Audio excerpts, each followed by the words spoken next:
And do you want to add some specific use cases where you have seen success? So I think like when we think about use cases and tokenizing assets, there's kind of two different flavors at this point. One is around taking a traditional investment or traditional assets in the sense of, whether it's a money market fund or kind of like a vanilla private equity fund, and using public blockchain rails as a distribution mechanism to bring that asset to folks with dollars already in the blockchain crypto ecosystem. That's kind of one flavor of it. And then the other side of it is taking blockchain and crypto technology and bringing that to a more traditional investor base, which from our perspective, these things will converge, and it's important to play in kind of both sides of this barbell that I've described.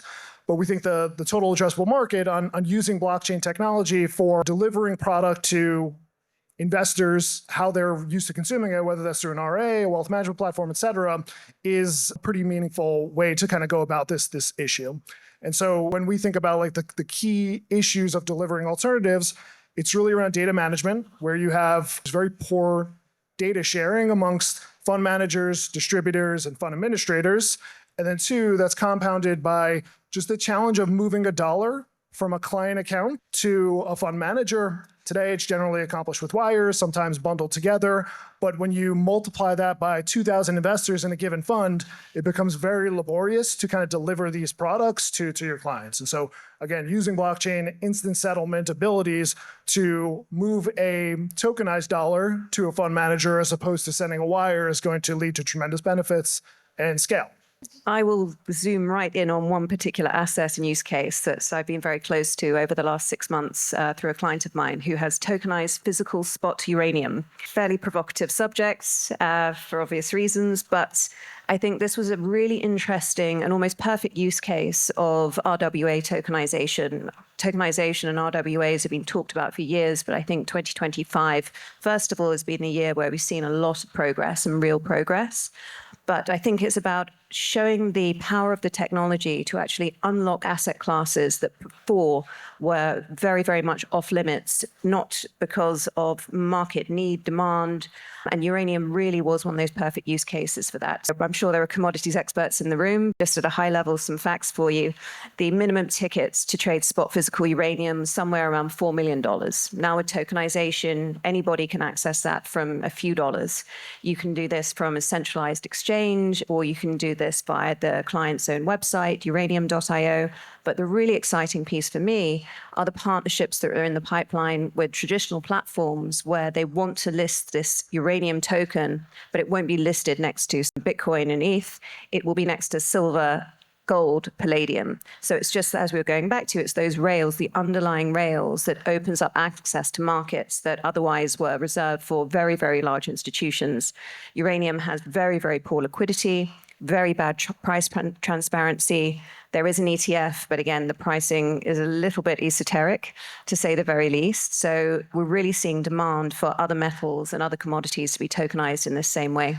There's this need of better accessibility. But speaking mainly about private credit here, where we use blockchain is to reduce the cost of capital. Because when you look at private debt today, there's a lot of intermediaries. You've got settlement agents, transfer agents, bookkeepers, arrangers. There's a whole list of service providers who take the fee while you just structure the product.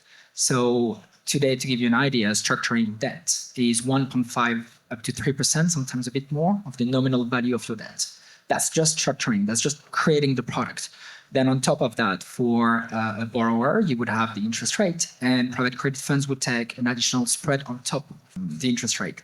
So we are focusing on mid-market companies. So these companies would be companies who are in Series A, Series B area. They've got 3 to 5 years of track record, recurring revenue, and they've got a need in working capitals of like 10 to 100 millions. If you do the math, if you've got up to 3% just to structure the debt, and then you've got this 7 to sometimes mid-teens interest rate, plus on top of that, you've got a spread taken by the private credit. That's a lot of money for most of the companies, for most of the mid-market SME. And this is not viable. So when you're above the 100 mil mark, that's fine. But that's where With blockchain, you don't need settlement agent. It's settled directly on the blockchain. You don't need bookkeepers. It's directly recorded on chain.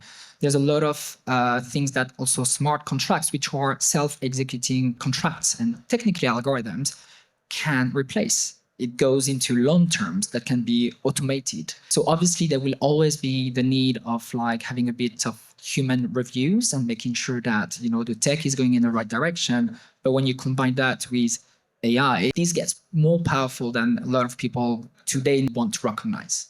When we speak to some private credit fund, they're like, well, you cannot replace us. In a few years' time, yes, the AI is that powerful that an analysis is going to be able to do a better job than human being. And this is, I think, what we are all working on today on this panel. Very fine observation on the infrastructure that everyone is building and working towards being able to supercharge the process and reduce the costs for structuring the credit. Now, that infrastructure, be it blockchain, something else around that, cannot be built by AI, right? Because humans need to design in anticipation of what the market might look like and how the market should behave and how access and liquidity should be democratized and so on. However, infrastructure needs to be fed data. And where the data is coming from is the critical part here. Is data is unstructured and is slow to arrive in the models and is slow to hit the infrastructure. So this is where AI comes into play, especially around the due diligence process and customer onboarding, reviewing documentation, extracting data, normalizing it. So those are two critical parts that I would say would overlap to some extent, but they connect. They connect seamlessly. AI will not do blockchain, and blockchain can probably not build large language models. Of course, you can run LLMs on blockchain. You can tokenize the LLMs, but that's just a big pie in the sky right now that we're not touching. I would just add to private credit specifically, it is a very well-suited asset class for blockchain and for smart contracts because you know what payments have to be made, you know what maturities are. It's very rules-based, including when you start to securitize and structure these particular assets.